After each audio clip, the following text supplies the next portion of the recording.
Hola, buenas noches, ¿cómo están? Un gusto saludarlos. Espero que estén muy bien. El día de hoy tenemos una pequeña charla sobre terapia de lenguaje en población con síndrome de Down. Vamos a abarcar un poquito todas las edades a lo largo del ciclo de la vida. Vamos a ver bastantes generalidades. La idea es que ustedes conozcan muchísimo sobre el síndrome de Down, que se enamoren de esta población. Trabajar con esta población es maravilloso. Entonces voy a dar un chancecito de que se conecten más personas. Hola, hola, buenas noches. Cuéntenme de dónde nos están viendo, cómo han estado. No siempre puedo ver por acá quién es la persona que me está saludando. Buenas noches, chicas. Muchas gracias por estar acá, por sacar un ratito de su noche, ¿verdad? Que ya a esta hora uno quiere descansar. Pero pues bueno, hoy creo que vamos a tener un tema demasiado lindo, un tema que a mí me apasiona. Es una charlita cortita que me han pedido durante mucho tiempo y ya se viene el mes de marzo, que el 21 de marzo se celebra como el Día Internacional del Síndrome de Down. Entonces la idea es que pues podamos conocer un poquitito más de esta población, que más terapeutas quieran trabajar con esta población, ¿verdad? Desde Guapiles, un saludo, Angie. Muchas gracias. Bueno, me presento para los que no me conocen. Mi nombre es Cindy Siles, soy terapeuta de lenguaje y en los últimos 5 años de mi vida me he especializado en población con discapacidad. Autismo, parálisis cerebral, pero principalmente síndrome de Down. He de confesar, creo que todas las terapeutas tenemos por ahí una población que nos encanta trabajar, ¿verdad? También atiendo chicos sin discapacidad, eh, hablantes tardíos, trastornos de los sonidos del habla, tartamudez, pero siempre tengo ahí unos consentidos que es mi población con síndrome de Down.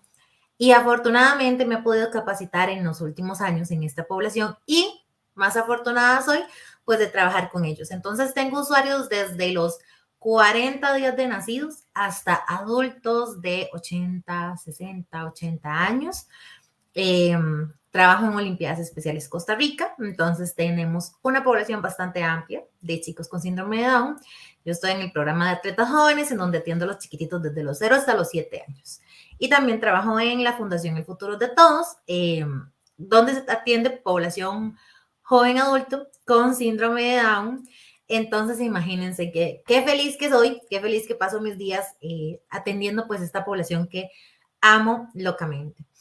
Entonces, bueno, quiero contarles un poquito cómo es mi experiencia, pero también que ustedes se lleven una pinceladita de conocimiento, que no tengan miedo, que busquen información, que traten de estar actualizadas y que se enamoren tanto como yo. Nada me gustaría más o me haría más feliz que los papás me comenten que pueden estar en un servicio que la terapeuta conozca de esta población, ¿verdad? Y por el contrario, me llegan muchos en donde me han contado, por ejemplo, ya cuando son adultos, me dicen, es que la terapeuta de lenguaje me dijo que ya no hacía nada aquí, que ya no iba a avanzar, ¿verdad? Que les tienen como mucho miedo pues, a atender a esta población. Entonces, chicas, yo por el contrario, ¿verdad? Vengo a de verdad a invitarlas a que atiendan a esta población, pero eso sí, hay que capacitarse, ¿verdad? Hay que conocer y ya les voy a contar por qué necesitamos capacitarnos. Vamos a ver, por acá voy poniéndoles mi presentación. Si tienen alguna duda, podemos ir respondiéndolas. Voy a tratar de responder todas sus preguntas, ¿verdad? Espero que ya puedan ver por ahí la presentación. Entonces, bueno, vamos a hablar un poco de qué es el síndrome de Down, ¿verdad? Ahí cuando proyecto en esta aplicación se me corren ahí mis letritas y demás, pero bueno, son cosas pequeñitas. Bueno, el síndrome de Down es una alteración genética, ¿verdad? Sucede en un cromosoma, el par 21, en donde se da una adhesión, ¿verdad? Algo pasa en ese cromosoma. Pueden darse por 3 maneras, ¿verdad? Pero genera una dificultad que puede ser a nivel global en la persona y que bueno, definitivamente, sí o sí, esta persona va a presentar discapacidad intelectual. Eso es algo súper importante que ustedes tienen que conocer, que todas las personas con síndrome de Down tienen discapacidad intelectual. Existen grados de discapacidad intelectual, mas no existen grados de síndrome de Down. Esa es una aclaración muy importante. El síndrome de Down equivale a entre el 40 y el 70%, el 30 y el 40%, perdón, de la población con discapacidad intelectual del mundo. Imagínense la cantidad de personas entonces con síndrome de Down que hay. Y se dice que a nivel mundial nace una por cada 100 nacidos vivos. ¿Por qué se hablan de los nacidos vivos? Bueno, porque hay países, en Europa principalmente, en donde se le insta a la persona a abortar a las familias cuando se dan cuenta que la persona viene con síndrome de Down, ¿verdad? Y bueno, en Costa Rica tenemos un número ahí, alrededor de 5,000 personas con síndrome de Down y se dice que una por cada 100 personas nacidas, por cada 1,000 personas nacidas, perdón. ¿Cuáles son esos factores de riesgo? Bueno, esto es como una lotería, como yo les explico a mis mamás, porque a veces se sienten muy culpables y me dicen, pero ¿por qué a mí? Esto es una lotería y es algo que les tocó. Anteriormente se relacionaban a todos los embarazos de alto riesgo con que la personita que iban a nacer iba a traer síndrome de Down, pero se sabe que no es así. Obviamente, entre mayor edad de la mamá, pues mayor probabilidad sí hay. Sin embargo, la mayoría de los nacidos con síndrome de Down son de mamás jóvenes. Y entonces la explicación es que la gran mayoría de los embarazos están en mamás jóvenes. Entonces, sí tiene cierta influencia, ¿verdad? Pero también podemos encontrar mamás muy, muy jóvenes con chicos con síndrome de Down. Y que entonces, ¿qué vamos a hacer nosotros en la niñez? Ahí por ahí pueden ver a Santi. Con Santi empecé a trabajar hace ya bastantes añitos. Me gusta ponerles mucho como fotitos de los usuarios. No tengo de todos los usuarios, pero me encantaría ponerles, ¿verdad? Para que vean que a través de mi experiencia, creo que eso es lo que más me gusta compartir. Entonces, ¿qué pasa en la niñez? ¿Qué podemos hacer nosotras como terapeutas del lenguaje? ¿Qué es lo que esperamos de un usuario con síndrome de Down? Bueno, definitivamente las personas con síndrome de Down necesitan, pues, empezar desde que nacen en nuestro servicio. Es súper importante que nosotros sepamos llevar este mensaje. ¿Por qué? Porque, bueno, los chicos nacen y principalmente los mandan a terapia física y a cualquier otro servicio menos a terapia de lenguaje, ¿verdad? Muchas veces se nos olvida que nosotras somos las que trabajamos la parte de la alimentación, la parte de la lactancia, ¿verdad? Entonces, tenemos que ir derribando este mito. Antes me contaban las mamás de los chicos que son más grandes que se llevaban a un foniatra, ¿verdad? A que revisara cómo estaban esas estructuras anatómicas de los más chiquititos y pues bueno, una posición de foniatra como tal ya en Costa Rica casi no existe, ¿verdad? Entonces, ¿quiénes somos las encargadas de revisar esas estructuras anatómicas? Pues claro que nosotras, que somos las que tenemos el conocimiento. Entonces, es súper importante que esos chicos ingresen a programas de atención temprana en donde tengan desde 0 meses, ¿verdad? Pues nuestro servicio para mejorar, ayudarles a mejorar toda la parte de comunicación y todas las habilidades lingüísticas. Pero principalmente porque nosotras tenemos la función de orientar a los padres, ¿verdad? Ayudarlos, acompañarlos en todo este proceso, porque como me dicen mis mamás que son primerizas, bueno, Cindy, yo no tengo punto de comparación y yo no sé si ella está bien o está mal. Pero también como me dicen las mamás que pueden tener 2, 3 hijos y que nosotros no tenemos ningún tipo de discapacidad, es una nueva aventura para nosotros, ¿verdad? Entonces no tenemos tampoco puntos de comparación. Entonces es por eso que es muy, muy bonito que nosotros entendamos que tenemos que hacer un acompañamiento a los padres de familia. No se vale que los papás no estén en nuestro consultorio, ¿verdad? Que no estén en nuestros programas, tenemos que atender a los papás, guiarlos. Muchas veces dejamos tareas lindísimas, preciosas, pero no les explicamos a los papás qué es lo que estamos haciendo, ¿verdad? Y pues para ellos va a ser un poco más complejo. Entonces, como tal, ¿verdad? La atención temprana es pues todo aquello que acoge diferentes profesionales que buscan atender a chicos de 0 años, ¿verdad? Hasta los 6 años aproximadamente. Y que, bueno, sus objetivos obviamente van a ser que ellos estén súper, súper bien, fomentar la parte de la salud, el bienestar infantil, eh, Cuando hay cierto tipo de riesgo, porque la persona que nació tiene discapacidad, llámese síndrome de Down o cualquier otra discapacidad, pues entonces lo que tenemos que hacer es como mitigar el impacto que esto pueda tener, ¿verdad? De manera que, sí, bueno, ya sabemos que la persona con síndrome de Down es muy probable que tenga dificultades en ciertas áreas, entonces, ¿cómo hacemos nosotros, verdad? Para trabajarlos, para evitar que esas dificultades se marquen muchísimo más, ¿verdad? Entonces vamos a reducir todos esos retrasos evolutivos, vamos a prevenir que se afecten muchísimo más, ¿verdad? Y bueno, tenemos que incluir a la familia sí o sí. Y además tenemos que hacer un trabajo interdisciplinario, no podemos olvidarnos de eso. Terapia de lenguaje solito no eh, alcanza el 100% de sus objetivos si no tiene profesionales adicionales que los acompañen. Además, estos chicos en edades infantiles, pues están normalmente en constantes consultas con médicos, cardiólogos, exámenes de vistas, otorrinos, ¿verdad? Pero adicionalmente, desde la parte terapéutica, vamos a hablar un poquito más adelante de qué pasa con la parte de integración sensorial, entonces la importancia del terapeuta ocupacional. Y bueno, sabemos que la parte del terapeuta físico también siempre es importante, ¿verdad? Entonces, nuestro objetivo con esta población, ¿verdad? Va a ser aprovechar desde los 0 hasta los 6 años esa neuroplasticidad, ¿verdad? Porque neurológicamente ellos no tienen las capacidades iguales que una persona que no tenga síndrome de Down, ¿ok? Sus estructuras anatómicas en el cerebro, sus estructuras neurológicas, perdón, están afectadas, ¿verdad? Eh, y pasan diferentes cosas. Entonces, por eso es que nosotros tenemos que aprovechar esa neuroplasticidad, ¿verdad? En busca de que ese desarrollo que pudo haber sido deficiente sea lo más eficiente posible, que sea lo más equilibrado posible y pues potenciar todas esas habilidades, ¿de acuerdo? Ese es el objetivo principal. Pero entonces, ¿qué es lo que pasa en la comunicación, el habla y el lenguaje de estas personas en edad infantil? Vamos a hacer como una pinceladita, porque pasan muchísimas cosas, pero yo quiero hablarles como de lo muy importante. Si de repente ven que pongo como una pausita, es que muchas personas hoy eh, apenas están ingresando a este grupo de charlas para terapeutas de lenguaje. Hasta hoy lo están conociendo. Bueno, en términos generales, el habla y el lenguaje van a estar más desfasados, ¿verdad? Va a haber un retraso ahí significativo. Sin embargo, la comunicación no verbal va a ser un punto fuerte. Entonces, tenemos que aprovechar esa habilidad y pues desarrollarla a máximo posible.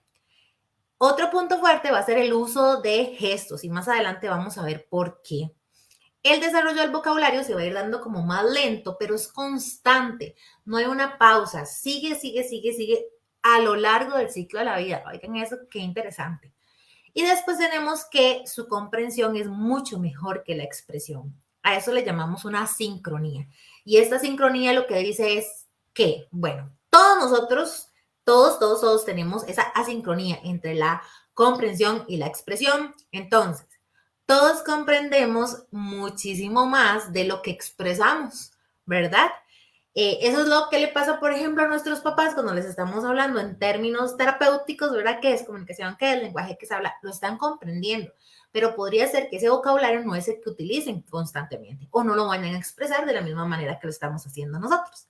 Entonces, esa sincronía existe en todos nosotros, en todos, ¿ok? Pero en el síndrome de Down, esta sincronía es mucho más grande. ¿Ok? Entonces, comprenden muchísimo más de lo que pueden llegar a expresar. Y entre más difícil sea la habilidad lingüística que ellos tengan que adquirir, pues más grande va a ser esa brecha, ¿verdad? Entonces, es muy importante que nosotros tengamos en cuenta esto y que nos aprovechemos desde la comprensión a la intervención, ¿verdad? Que nuestra intervención utilice esa habilidad eh, para mejorar la parte de la expresión lo más que se pueda. ¿De acuerdo? Luego, el desarrollo gramatical va a ser muchísimo más complejo y va a estar más atrasado que el desarrollo del vocabulario. Entonces, esto es si lo comparamos con un desarrollo típico, ¿verdad? Y bueno, adivinen qué, la parte de la fonología, principalmente la inteligibilidad, va a ser un punto débil. Entonces, si nosotros tuviéramos que acomodarlos como por eh, áreas en comunicación, tenemos muy bien la comprensión y podría, ¿verdad? Porque todos los casos son súper diferentes. Mal o muy mala expresión. Y luego, en la parte del lenguaje, podríamos tener muy bien, sí, muy bien la parte del vocabulario, la parte de semántica, muy bien, más o menos o muy mal la parte de la morfosintaxis, y eso es súper importante, que es como su principal talón de Aquiles. Siempre me encuentro con hablas telegráficas, incluso en adultos. Eh, o sin esas conjugaciones o sin el uso de nexos funcionales adecuados, ¿verdad? Entonces hay que trabajar mucho esa parte de la morfosintaxis. Y luego tenemos la parte de la pragmática, que también tienen un check. Les va muy bien. De hecho, bueno, cuando estoy hablando de un chico con síndrome de Down, sin ningún diagnóstico asociado, ¿verdad? Si ustedes también ven, dice, bueno, aprovechando el momento, el tema de la charla, voy a hacer una pausa. Alguien por acá que brinde terapia de lenguaje en síndrome de Down por el lado de Heredia. Bueno, yo creo, Karen Elizondo, en Creando Oportunidades, atienden Heredia. Mi consultorio también está en Guadalupe. No estoy tan cerca de Heredia, pero tampoco estoy tan lejos. Con mucho gusto les puedo ayudar. Si necesitas el número de Karen Elizondo, me puedes escribir al final por aparte y yo te lo paso con todo gusto. Ok, perdón. Entonces, cuando ustedes encuentran un chico con síndrome de Down que sus habilidades en pragmática están muy afectadas, entonces podríamos empezar a investigar qué es lo que está asociado, ¿verdad? Y luego en la parte del habla, pues, ¿qué les voy a decir? El habla es, ¿verdad? Normalmente está por abajito, muy por abajito, ¿verdad? Entonces, pues antes de que empecemos a hablar, tenemos que tomar en cuenta muchísimas cosas. Lo primero es la parte sensorial y perceptiva. Nada distinto a un chico en desarrollo típico, ¿cierto? ¿Verdad? Entonces, que esa persona pueda ver, oír, tocar, oler, gustar todos los objetos, a las personas y al ambiente, ¿verdad? Y desde la parte perceptiva, pues todo eso que recibió, ¿verdad? Darle sentido. Pero, ¿qué es lo que pasa? Son chicos que en un alto porcentaje son cardiópatas. Entonces, yo tengo un chiquitito que estaba prohibido que saliera de su cuna durante sus primeros 2 años de vida. Entonces, imagínense cómo es para él o cómo fue para él todas estas habilidades previas a hablar, a decir esa primera palabra que es lo que tanto les surge a todas las personas, ¿verdad? Entonces, normalmente son muy sobreprotegidos. Adicionalmente a que si son cardiópatas, que si tienen algo más adicional asociado, ¿verdad? También tienden a ser muy sobreprotegidos. Entonces, si no se les permite, pues, que sus habilidades sensoriales y perceptivas se desarrollen de la manera correcta, pues probablemente van a tener un poco de dificultad acá. Luego, algo que también podríamos y que tenemos que tomar en cuenta cuando estamos trabajando con esta población es cómo están sus habilidades auditivas. Porque, bueno, anatómicamente tienen algo en contra, ¿verdad? Sus estructuras no son las adecuadas o no tienen el desarrollo óptimo, pero principalmente presentan de manera constante otitis, ¿verdad? Entonces, su audición puede tener picos a lo largo de su vida y por eso es muy importante que si siempre con un usuario sin síndrome de Down pedimos una audiometría, pues con esta población con muchísimo más razón. Adicionalmente a la audiometría, pues saber si están en otorrino, si ya les dieron de alta, si esa revisión cada cuánto se la hacen, ¿verdad? Estando muy chiquititos normalmente es una vez al año y luego poco a poco se va como extendiendo ese plazo en el que ellos son atendidos en otorrino. Pero siempre es importante, cada vez que ustedes los vean y que vean como algo ahí, como mira, me parece que en este momento no está escuchando lo que yo estoy acostumbrado a que escuche. Dice, tengo una chica con síndrome de Down y leucemia, chineada al 1000. Son muy chineados. Claro, con justa razón. Yo también tengo chicos con Down y con leucemia. Hay un índice ahí importante que puedan padecer leucemia a lo largo de su vida. Ahí para que lo tomes en cuenta. Bueno, luego las habilidades visuales. ¿Cuántos de ustedes no han visto chicos con síndrome de Down con lentecitos, verdad? Y entonces, adultos con síndrome de Down y con lentes. Es muy común que tengan estrabismo, hipermetropía o miopía, ¿verdad? A veces los papás me dicen como, sí, pero es que yo pienso que no le afecta. No anda lentes, pero no le afecta. O a veces las mamás me dicen, es que cuando usa lentes le da igual como cuando no usa lentes. Y yo los pongo tal vez a armar algo, ¿verdad?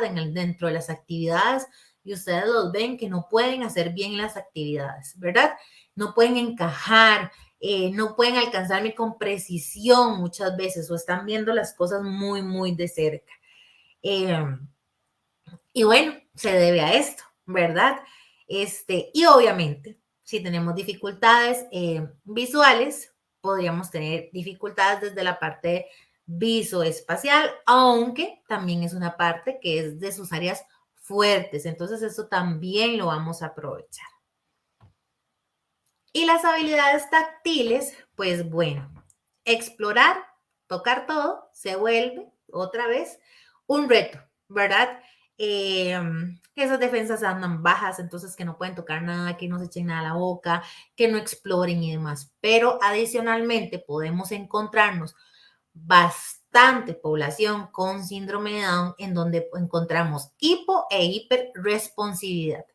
¿Verdad? ¿Por qué utilizo ese término? Bueno, resulta que tengo un amigo terapeuta ocupacional y entonces él me contaba que hablamos de responsividad porque eso sí se puede medir, ¿verdad? Entonces, puede ser que sientan muy poco o que sientan mucho. Entonces, ¿qué nos ha pasado? Chicos con Down que comen caca, ¿verdad? O chicos con Down que cualquier sonido, ¡pum!, los dispara, pero no tienen ningún diagnóstico adicional. Entonces, pues bueno, sus habilidades táctiles, si se empiezan a ver reducidas, incluso pueden llegar al punto de que su zona oral puede estar afectada, ¿verdad? Y nos afecta la movilidad de las estructuras anatómicas para todo lo que hacemos, ¿ok? Ya sea para comer, para hablar y demás. Por eso muchos de estos chicos tienen dificultades a la hora de mamar, por eso muchos de estos chicos tienen sonda o tuvieron sonda por un tiempo. Encontramos muchísimo laringomalasias, ¿verdad? Esas laringes no están bien desarrolladas. Hace poquito tuvimos una chica que en diciembre le iban a poner una tráqueo, nos contaba hoy la mamá, que gracias a Dios donde la abrieron lo que hicieron fue como cortar tejido, ¿verdad? Para abrir su vida y no ponerle tráqueo. Entonces, bueno, también esto nos podemos encontrar con estos chicos, con esta población. Y bueno, el procesamiento sensorial, ¿verdad? A veces les genera mucho conflicto porque recibir diferente información, ver, oír, tocar al mismo tiempo se les hace, como se diría popularmente, un colocho mental, ¿verdad? Entonces es muy importante que nosotros sepamos cómo está la parte de procesamiento sensorial para saber cómo está la parte de escuchar una palabra, de poder mover sus estructuras anatómicas, ¿verdad? De saber dónde tiene que colocar las estructuras anatómicas, de saber cómo está procesando esa información ahí adentro para entender que cuando dice pato se refiere a un pato, ¿verdad? Que cuando dice zapato, que tiene una sílaba más y que se trata de otro objeto y demás. O sea, no podemos dejar de lado jamás la parte del procesamiento sensorial cuando estamos hablando de lenguaje y de habla, de comunicación. Y es muy importante, ¿verdad? De que pues puedan escuchar, prestar atención, ver y responder al mismo tiempo. Que si sus tiempos son muy cortos, sí, sus tiempos de atención son súper cortos. Que si sus tiempos para responder, esa latencia es más grande, pues sí, podemos encontrarnos chicos que esa latencia sea mucho más larga de lo que nosotros estaremos esperando.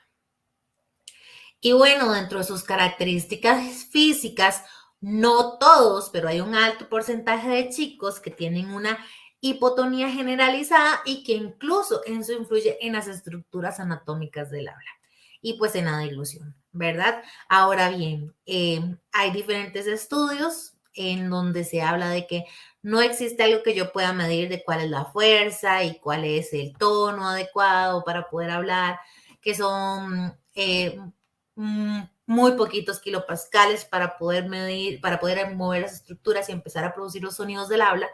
Pero bueno, podría pasar que todas esas estructuras anatómicas sean tan hipotónicas que, por ejemplo, tenemos lenguas afuera. ¿Y qué pasa cuando vemos una lengua afuera? Normalmente decimos, tiene una macroglosia. Y no siempre es así. Yo se los puedo decir que en un alto porcentaje de mis chicos, lo que tienen son bocas pequeñas, muy pequeñas. Y nos podemos encontrar además con paladares ojivales, ¿verdad? Esos, unas mandíbulas prognatas, ¿verdad? Hay otro montón de características en sus estructuras anatómicas que van más allá de una lengua grande y que a nosotros pensamos que es una lengua grande. Ahora bien, tienden a ser respiradores orales. ¿Por qué? Porque cuando les dije anteriormente lo del otorrino es porque desde adentro ya las cositas andan de diferentes tamaños. No sé si ustedes han visto chicos que tienen síndrome de Down, que tienen, qué sé yo, 10 años y parecen de 5, 6, 7. En muchos casos tenemos chicos que son muy pequeños, ¿verdad? Entonces imagínense cómo está todo ahí adentro, que también tiende a estar pequeño, ¿verdad? Entonces, ¿qué pasa con esos respiradores orales? Y a veces decimos, tiene que meter la lengua, tiene que meter la lengua, tiene que meter la lengua, pero ¿a dónde? ¿A dónde la mete si su cavidad oral es tan pequeña que no puede acomodar su estructura, ¿verdad? Ahí adentro. Entonces, ¿cuándo me doy cuenta yo si puede o no meter la lengua? ¿Duerme con la lengua adentro? Sí, Cindy, duerme con la lengua adentro. Cuando está concentrado, ¿tiene la lengua adentro? Sí, Cindy, también. O, ¿duerme con la lengua adentro? No, todo el tiempo la tiene afuera, todo el tiempo. Entonces, mira, si es un chico que duerme con la lengua adentro, está viendo tele o está con la tablet o jugando con algo, está súper concentrado y su lengua está adentro, podemos trabajar que esa lengua esté adentro siempre. Pero si es un chico que siempre tiene la lengua afuera, pues entonces tenemos que ver qué más es lo que está afectando y por qué su lengua está allá afuera. Pues estas características podrían repercutir o no en la parte del habla, pero no deberían de repercutir de ninguna manera en la parte de la comunicación, porque ya vemos que la comunicación, ¿verdad? Normalmente está bastante bien. Y luego hablamos de las características cognitivas. Síndrome de Down, discapacidad intelectual. Y repito, no hay niveles de síndrome de Down, pero sí hay niveles de discapacidad intelectual. Entonces, por eso es que de repente vemos chicos con tanta variedad en el síndrome de Down. Además de la atención temprana y otro montón de cosas que todos sabemos, ¿verdad? Pero ¿qué pasa? Bueno, tenemos problemas de memoria a corto y largo plazo. Entonces, va a ser más difícil para ellos almacenar esa información. Pero tenemos algo muy bueno y algo muy malo. Para la parte de intermedio, siempre tenemos que trabajar con apoyos visuales. ¿Por qué? Porque su memoria visual está súper, en teoría, o súper no, está mucho mejor que su memoria auditiva. Entonces es muy importante que nosotros siempre les demos un apoyo visual, ¿ok? Siempre que ustedes intervengan una persona con síndrome de Down, tenemos que dar un apoyo visual. Si su memoria auditiva está un poco mala, incluyendo su memoria de trabajo, que es donde almacenamos toda la parte fonológica, ¿adivinen qué? ¿Verdad? Entonces, una cosa repercute definitivamente en otra.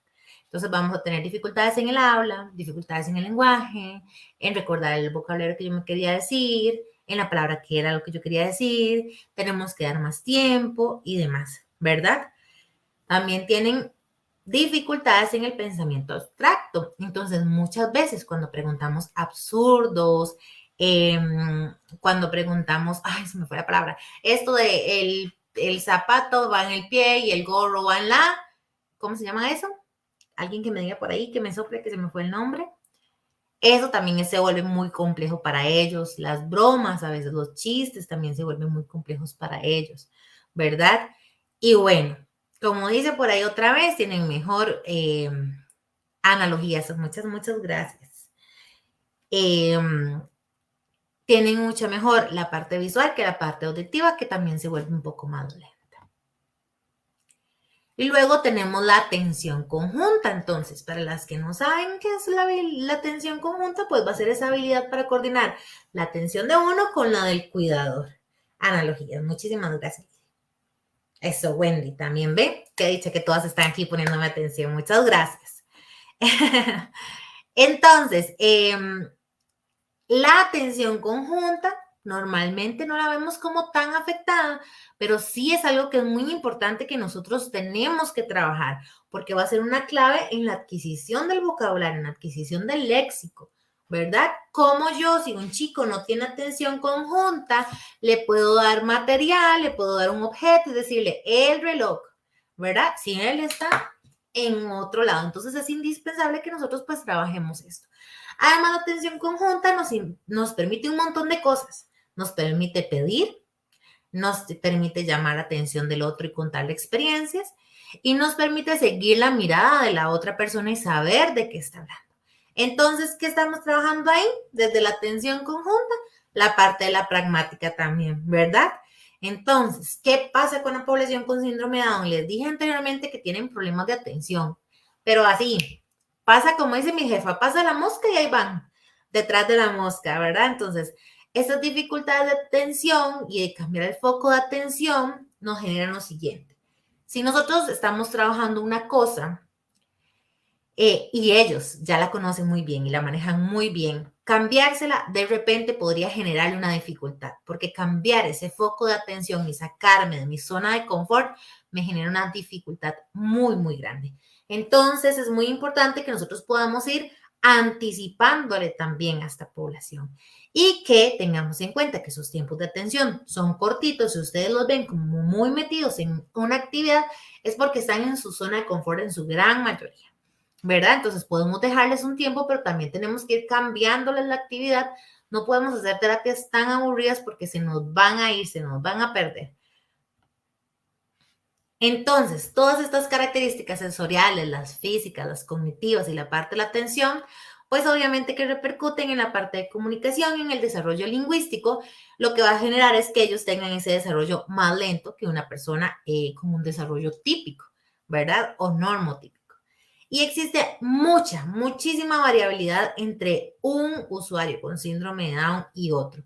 Yo no les puedo explicar, o sea, si nunca tenemos que trabajar una personita con como una receta médica, ¿verdad? Porque lo que me funcionó a mí, a Cindy, puede ser que no sea lo que le sirva a Wendy, que la veo por acá, o que no sea lo que le sirva a Mailing, ¿verdad? Muchísimo menos a una persona con síndrome de Down. Porque yo, ¿qué les digo? Bueno, en Olimpiadas atendemos 130 atletas, ¿verdad? Con síndrome de Down. Entonces, imagínense, ¿verdad? ¿Qué variabilidad tengo? El año pasado tuvimos 3 gorditas, ya una de ellas falleció. Todas entraron de 40 días de nacidas. Todas eran súper diferentes. Entonces, desde ahí, desde esos 40 días de nacidas, usted dice, pero ¿cómo son tan diferentes, verdad?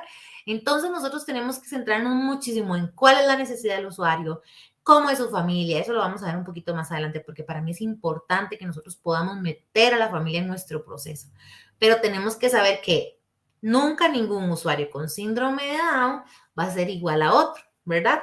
Es como cuando nos dicen, es que tiene parálisis cerebral y usted se imagina usualmente una persona en silla de ruedas, bla, como con un montón de características, pero lo que menos se imagina es que pues no es así, ¿verdad?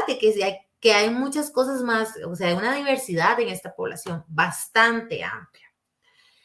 Una de las habilidades básicas para el lenguaje y que sí o sí tenemos que trabajar son los gestos, ¿ok? En cuanto a los gestos, el desarrollo se va dando de manera muy similar a chicos con desarrollo típico, ojo, con edad mental igual. Tenemos que considerar que yo puedo tener a un Santi que te va a cumplir 8 años con una edad mental de 3 años. Entonces, ¿a dónde tengo que comparar yo a Santi? ¿Con un chico de 8 años con su edad cronológica o con su edad mental? ¿Con quién comparo a Santi? Repito, Santi tiene 8 años y su edad mental es de 3. Pero yo tengo a Luis que tiene 8 años y a Daniel que tiene 3.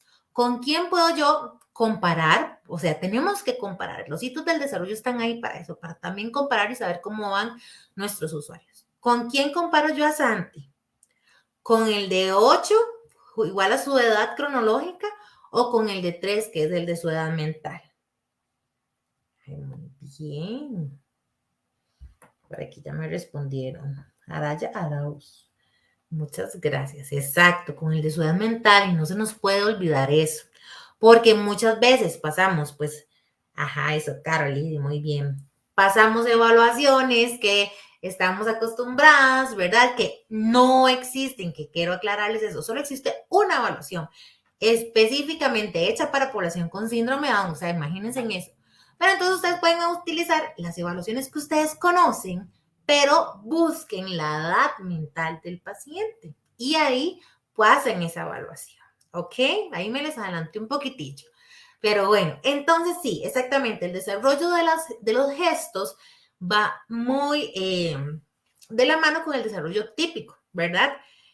Sin embargo, en cuanto a la parte de producir más palabras o más gestos, pues ellos se quedan muchísimo más en gestos, ¿ok? Esa edad en la que yo espero que los chicos dejen los gestos y empiecen a decir sus primeras palabras o que combinen palabras con gestos, en la población con síndrome de Down tiende a ser muchísimo más larga, ese tiempo en el que ellos están en ese periodo. ¿Qué especialista brinda la edad mental? Un psicopedagogo, un neurodesarrollista. A veces hay que esperarse a que los escolaricen, pero no porque me voy a esperar a que los escolaricen, yo no sé, no le voy a dar la atención temprana, no. Se la vamos dando y nosotros vamos viendo, mira, entonces está haciendo todo este montón de cosas que hace un chico en el desarrollo típico de 3 años, por ejemplo, ¿verdad?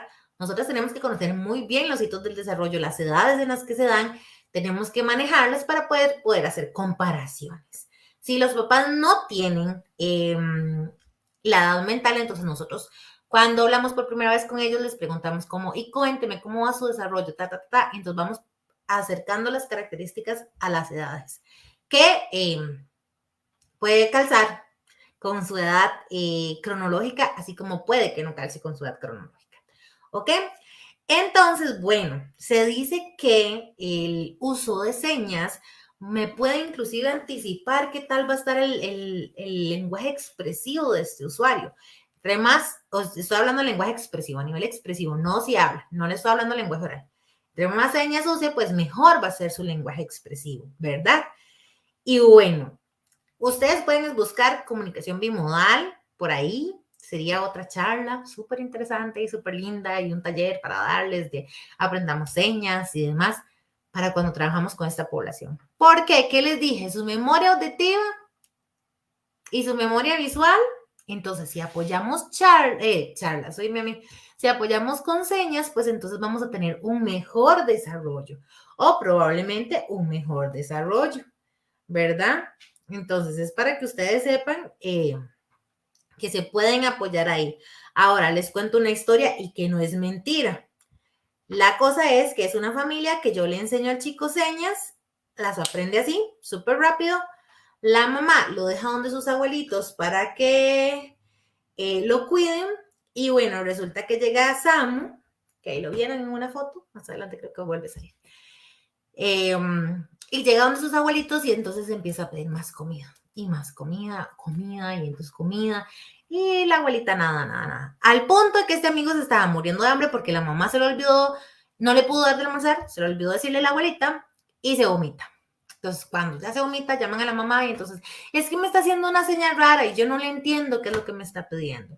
Chiquillas, que le hubiéramos evitado a Samu la vomitada. Sí, hubiéramos agregado a los abuelitos y mamá hubiera hecho la tarea de llevarle el mensaje a los abuelitos que cuando Samu hace es que quiere más comida, ¿verdad? Y además lo hubiéramos evitado a Samu la vomitada. Entonces, para Samu es mucho más fácil hacer más comida. Ya obviamente ya dice más, entonces ya no utiliza la seña. Tenemos que sacarnos y sacar a los papás del mito de que utilizar las señas retrasan el desarrollo del lenguaje. Eso no es así. ¿Ok? Entonces, bueno, eso es un resumencito de lo que les acabo de hacer. Y en cuanto a la adquisición del vocabulario, pues esta está relativamente preservada. Ahí va desarrollándose. Y como les dije anteriormente, se desarrolla a lo largo del ciclo de la vida, ¿verdad? No para, no hay un tope para ir aumentando vocabulario. Sin embargo, esa primera palabra puede llegar al año, a los 2 años, a los 3 años, a los 4 años o hasta los 5 años. Entonces, nosotros obviamente vamos a trabajar en pro de que esa palabra llegue pues antes de los 5 años, pero diferentes autores lo que me dicen es que, bueno, puede llegar hasta sus 5 años. ¿Por qué puede llegar a sus 5 años? Porque puede ser de que, ¿qué se me ocurre? No sé, Jacob, por ejemplo, tenga 5 años, pero su edad mental sea de 1, ¿ok? Y entonces, ¿en dónde estamos? Por eso es que puede ser, pero puede ser que también tenga 5 años y su edad mental no sea tanto de 5 años, ¿verdad? Entonces, se puede dar, puede pasar. Y bueno, su vocabulario receptivo es mucho mejor que el expresivo, ya les expliqué lo de la sincronía, ¿verdad? Y siempre hay una mejor comprensión léxica que sintáctica. Toda la parte léxica, semántica va a estar mejor que la parte morfosintáctica. ¿Y qué va a pasar con la combinación de dos palabras? Pues bueno, obviamente si su primera palabra llega hasta los 5 años, pues va a ser muchísimo más difícil, ¿verdad? Que se empiece a desarrollar de manera fluida la morfosintaxis. Adicionalmente, cuando se desarrolla, vamos a encontrarnos muchísimas, bueno, primero nos quedamos en la holofrasia por un periodo muchísimo más largo que el desarrollo típico. Y segundo, empezamos a ver hablas telegráficas por más tiempo también. Y a ellos les cuesta mucho los nexos funcionales, la conjugación de verbos, el uso de los artículos, todo eso les cuesta montones. Y algo que es muy importante e interesante de saber es que es necesario que tengan entre 250 a 300 palabras en su cerebrito para empezar a desarrollar la parte gramatical. Entonces necesitan muchísimo más palabras que un chico en desarrollo normotípico, pues para empezar a desarrollar esas famosas frases de dos palabras, ¿ok? Y entonces, si hablamos de una de sus principales dificultades, pues nos vamos a encontrar con la parte del habla. La inteligibilidad, ¿verdad? Se vuelve algo bastante complejo para esta población. Son por sus estructuras anatómicas, son por sus problemas audiológicos, son por su retraso en el desarrollo, ¿verdad? Son porque su edad cronológica no va tan ligada a su edad mental. Bueno, pueden ser miles de cosas, ¿verdad? Puede ser porque su musculatura no esté en óptimas condiciones, bueno, muchísimas razones. Sin embargo, bueno, este repertorio articulatorio o fonético que nosotros esperamos normalmente va como muy de la mano con la de los chicos normotípicos. Si recuerden, tenemos que hacer comparaciones con edades mentales, ¿verdad? Incluso podemos esperar que el sonido de la R, que es el más complejo, llegue a desarrollarse hasta los 10 años. Puede ser. Yo ahorita tengo uno que tiene 7 y que todo su desarrollo fonético va muy bien, ya tiene las R's y todo súper bien, pero la S me está dando guerra, pero porque tengo una, ¿qué? Una mandíbula prognata, entonces es mucho más complejo para él. ¿Ok? Incluso, no solamente para ellos es difícil producir la parte del habla de manera correcta, entenderla también es un tema complicado para ellos. Hay muy pocos estudios en español sobre la inteligibilidad del habla en el síndrome de Down, incluso de la inteligibilidad del habla, ¿verdad? Pero bueno, en el síndrome de Down nos generan muchísimas más dudas qué es lo que está pasando por esos pocos estudios que hay, ¿verdad? Pero bueno, ya les dije como qué es lo que podría estar pasando. Y obviamente pues tenemos procesos fonológicos de simplificación muchísimo más difíciles, incluso hay algunos que son que uno no tiene un patrón claro de qué es lo que está pasando, qué es lo que está haciendo, por qué me está cambiando ese sonido, me lo está sustituyendo, me lo está asimilando, ¿verdad? A veces es súper complejo eso, poder identificar qué es lo que está pasando. Entonces, pues bueno, tenemos que tener bastante paciencia. Algo que es muy común en ellos es la reducción silábica, muy común. Entonces, también tenemos que trabajar desde ahí. Y ni qué les digo de la parte de conciencia fonológica, ¿verdad? Si hablamos de habla, pues eso también es uno de sus talones de Aquiles. Y entonces, chicas, chicos, no sé si hay algún hombre por ahí conectado. O que vaya a ver más adelante la charla, pues eso sería qué es lo que pasa cuando son niños, ¿verdad? Y qué es lo que nosotros tenemos que darle fuerte, trabajar bastante, no podemos dejar de lado esos prerequisitos, ¿verdad? No se nos pueden olvidar y por qué podrían estar presentando tantos problemas. Esos son como a grandes rasgos. Ahora, si hablamos desde la parte de la edad escolar, bueno, si no se trabaja desde muy pequeñito todo lo anterior, pues todo esto se va acarreando, ¿verdad? Todo esto va sumándose. En la edad escolar, yo se los puedo decir también por experiencia, todavía en los años de materno, preescolar y primer grado, sus compañeritos no se dan cuenta que su compañerito tiene síndrome de Down, todavía no es como tan evidente. Eh, Trabaja en un programa que se llama Escuelas Inclusivas de Olimpiadas Especiales, en donde íbamos a dar charlas y llevamos a nuestros chicos con síndrome de Down o llevamos fotos de ellos y entonces yo les decía como, ¿qué tiene él que no tenga ella? Entonces, ¿verdad? No, esas características físicas todavía no eran tan evidentes para ellos, ya en segundo grado empieza a ser un poco más complejo y ya entonces empiezan a decir, es que yo no la entiendo porque tiene síndrome de Down, ¿verdad? Aunque se les haga el día del síndrome de Down, todavía no entienden, solo las maestras les dicen, es que tienen las orejas pequeñitas, los ojitos rasgaditos, ¿verdad? Le dan como características físicas, pero todavía no entienden. Y a mí me pasó algo muy lindo, que es que yo tengo dos hermanos, uno que tiene síndrome de Down y la hermana no. Pero entonces a los dos los atiendo yo en mi consultorio. Sale la chica que es, ya el chiquitito lo había atendido, el que tiene síndrome de Down. Pero su hermanita se quedó conmigo en el consultorio, terminó la terapia y en lo que lleva saliendo iba entrando otro de mis usuarios que tiene síndrome de Down, que es más grande. Y ella fue como, ¡ah! Él se parece a mi hermanito, ¿verdad? Y fue una reacción, chiquillas, tan bonita, tan bonita. Y yo le dije, ajá, pero ¿qué es lo que tiene tu hermanito? Y entonces solo me dijo como, mi mamá dice que tiene síndrome de Down. Y se fue corriendo, ¿verdad? Entonces, entiende ella todavía que todavía no está en edad escolar, apenas entró a prepa este año, pues todavía no tiene claro ni siquiera qué es el síndrome de Down, que lo vive con su hermano día a día. Ella todavía no hace la diferencia. Entonces, cuando ya tenemos chicos escolarizados, pues también tenemos que considerar a sus compañeritos, ir a hablar, llevar esa voz de que es el síndrome de Down, por qué fulanito tiene esas dificultades, qué podemos hacer nosotros en el aula. Tenemos que hacer un cambio increíble en las nuevas generaciones. Ellos son los, los encargados de hacer el cambio, porque más adelante, ya los adultos a veces es difícil, ¿verdad? Yo usted los escucha todavía, es que ese mongolito y a mí esta que vea, de verdad que me dan unas ganas de vomitar, que yo no les puedo explicar, pero bueno, entonces tenemos que hacer conciencia también en los compañeritos, las insto también a visitar las escuelas, a hablar con los niños, dar charlas, dar a conocer qué es el síndrome de Down. ¿Qué pasa entonces? En la edad escolar, ¿qué podemos hacer? Bueno, tenemos que trabajar muchísimo que entiendan y obedezcan las indicaciones que les dan los docentes, ¿verdad? Que utilicen su lenguaje verbal adecuado con los compañeros. Que si de repente son muy ininteligibles, pues busquemos palabras claves para trabajar, ¿verdad? ¿Qué tenemos que trabajar también? Pues atención cuando les están hablando, el contacto ocular es importante, ¿verdad?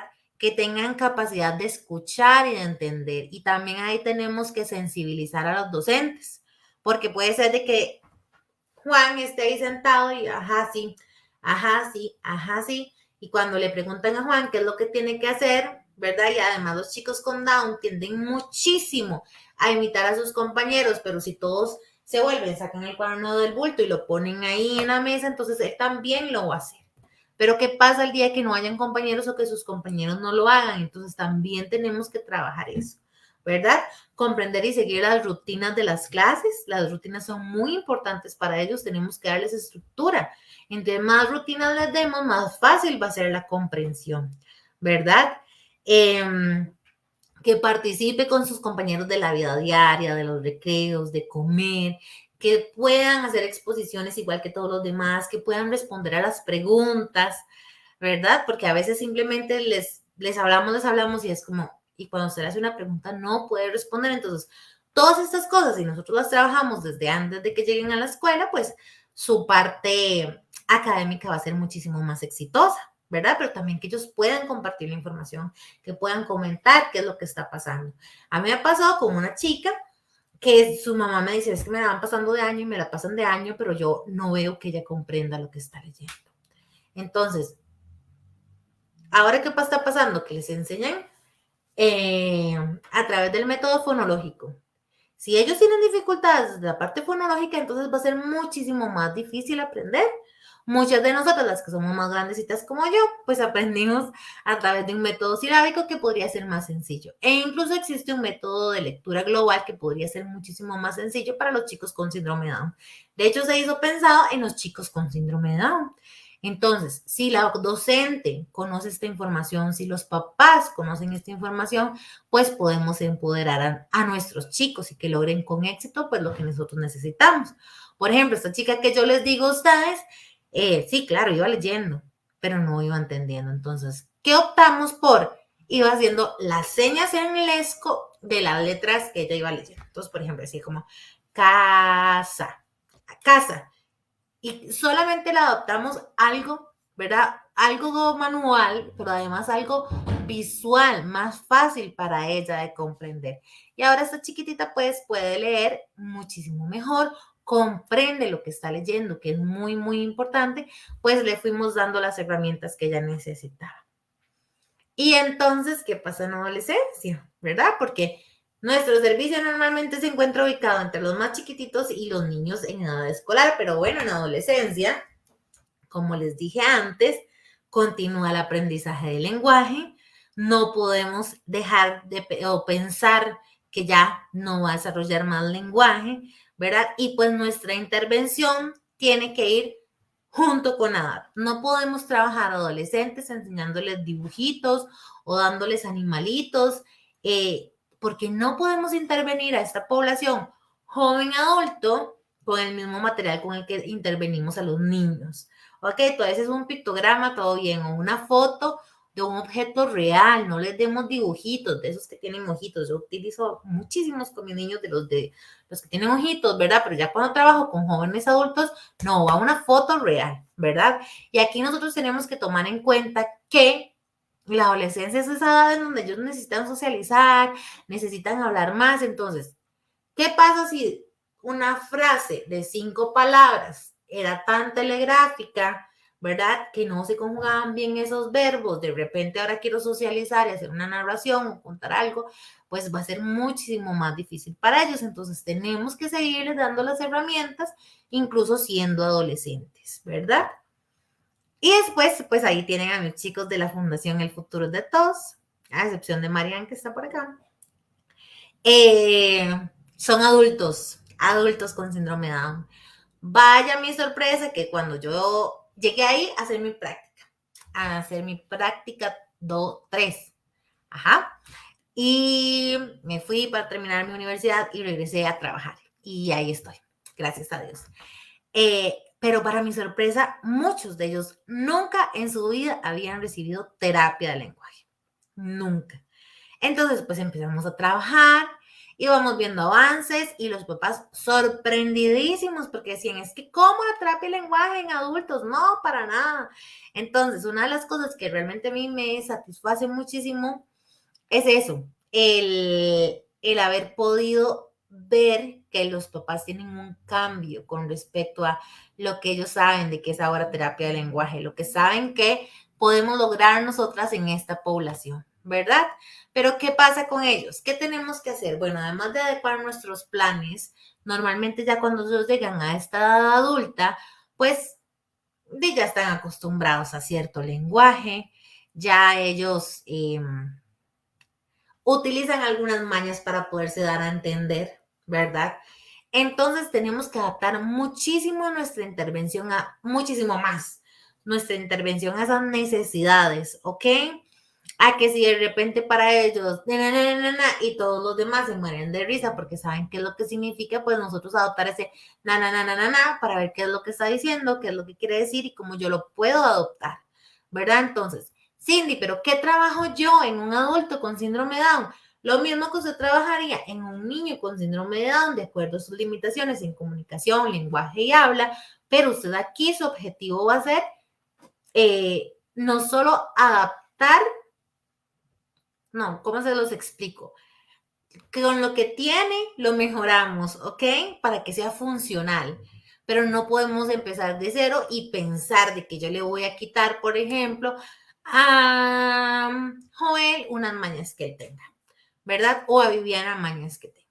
Aquí es muy importante y en esta es muy importante que tenemos que trabajar comunicación, porque usted a veces le dice, hola, ¿cómo está?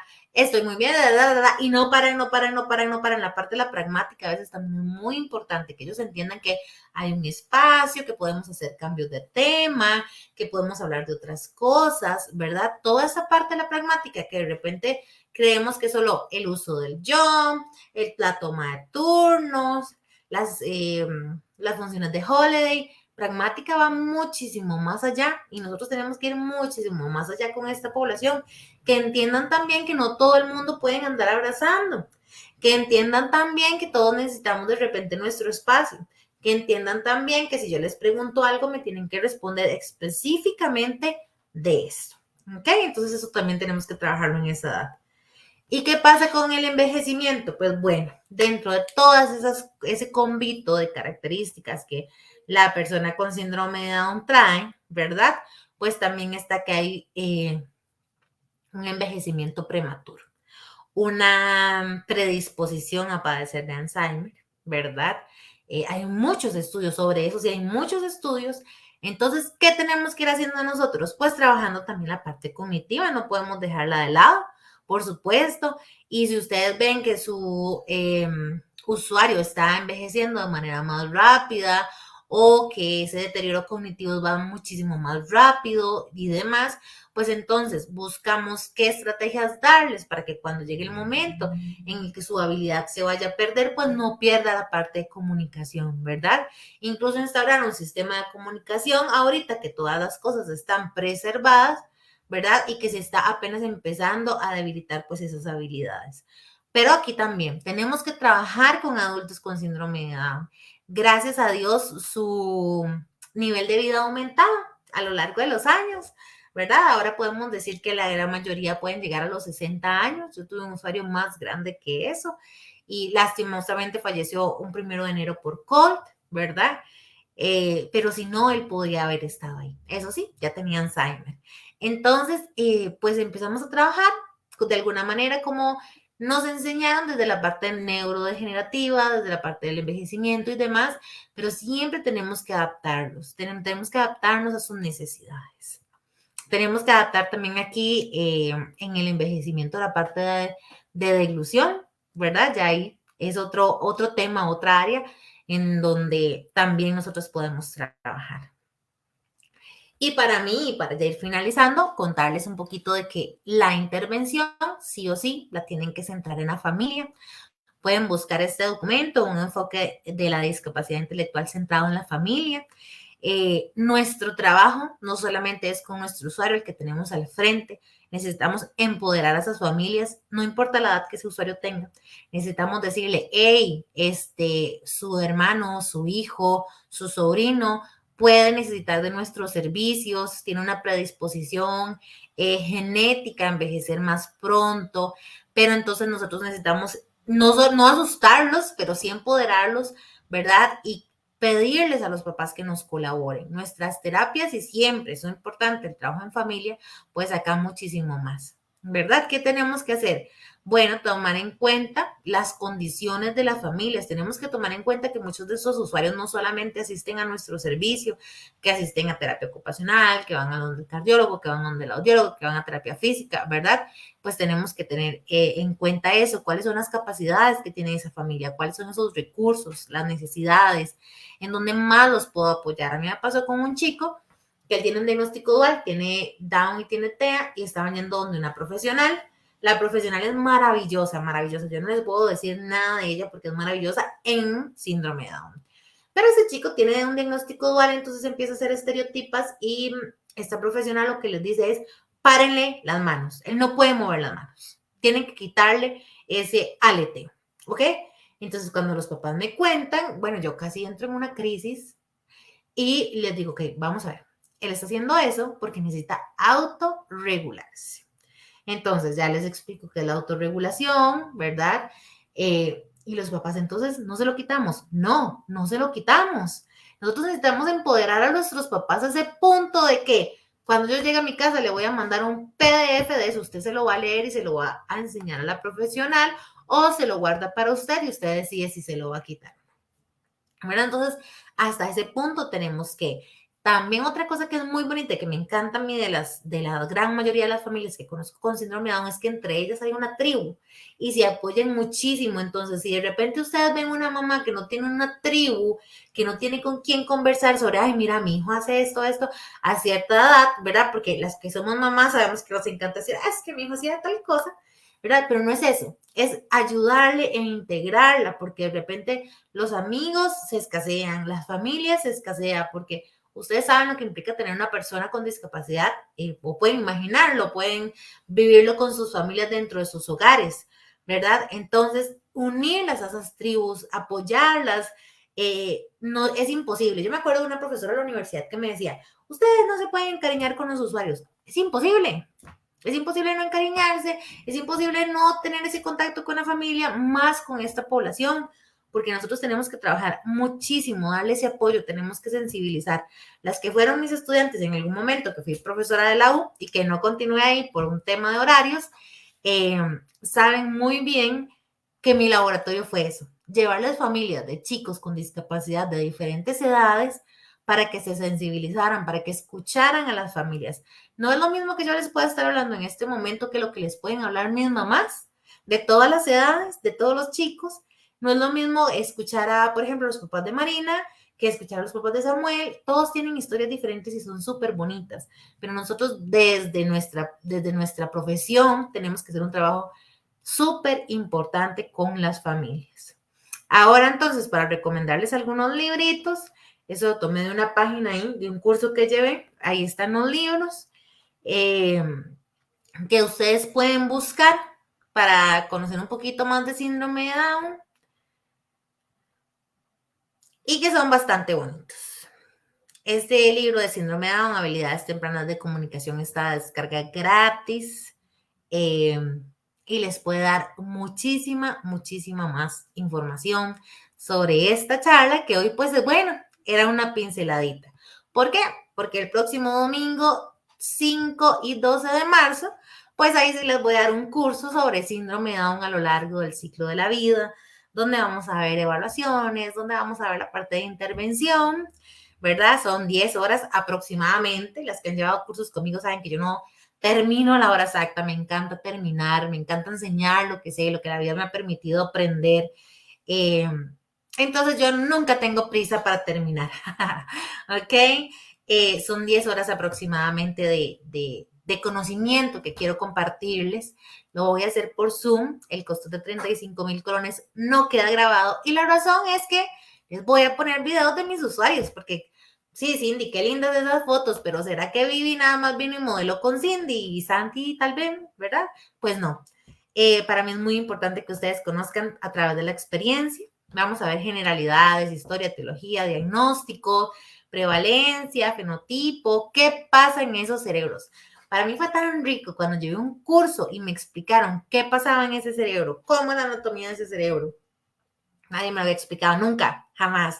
Y fue riquísimo aprender de eso, a saber cómo es el desarrollo en las diferentes áreas, desde la parte cognitiva, la personalidad, la parte socioafectiva, obviamente comunicación, lenguaje de habla, no lo podemos dejar de lado, y pues su respectiva evaluación y su diagnóstico y su intervención.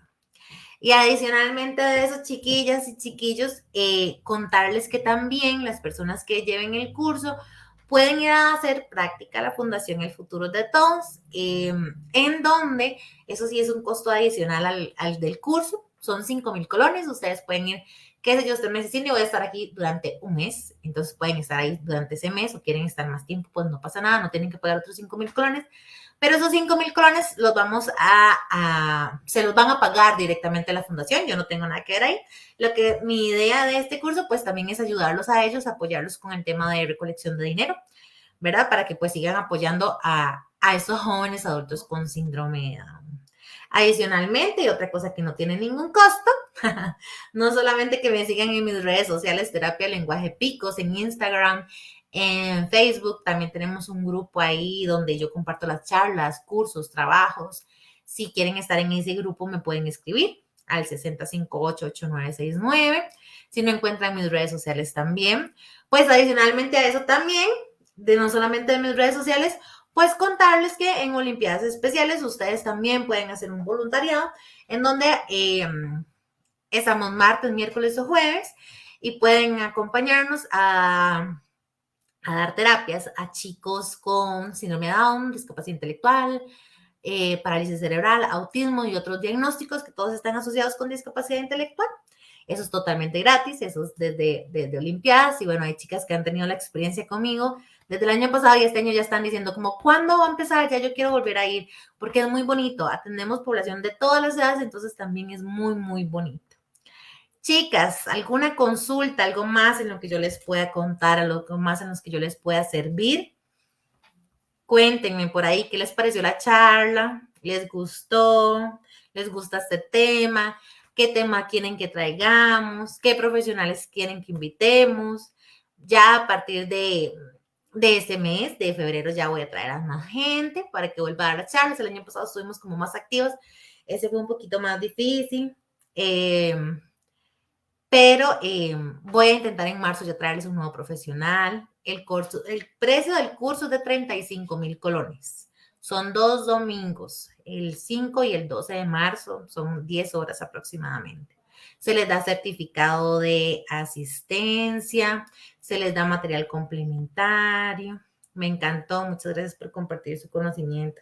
No, con todo gusto, chicas, estoy a la orden. Bueno, qué dicha que les pareció muy provechosa. Es como un tema que yo no quiero acabar nunca. Hay tanto que decir y tanto que aprender en síndrome de Down. Es maravilloso, maravilloso. Ojalá que puedan trabajar con esta población, ojalá que puedan hacer voluntariado, ojalá que puedan llevar el curso. Y bueno, chicas, yo estoy a la orden en lo que yo les pueda servir. Muchísimas gracias por acompañarme. Gracias a ustedes. Que pasen una excelente noche. El número es 6058-8969. Creo que lo puedo comentar por acá. 6058-8969. Aquí está. Y de verdad que para mí es un placer compartir con ustedes, compartir un poquito de mi conocimiento y espero que no sea la última vez que nos veamos y que nos vemos en marzo con otra charla y también con mi curso de síndrome de Down. Un abrazo para todas, bendiciones, buenas noches y gracias por acompañarme. Chao.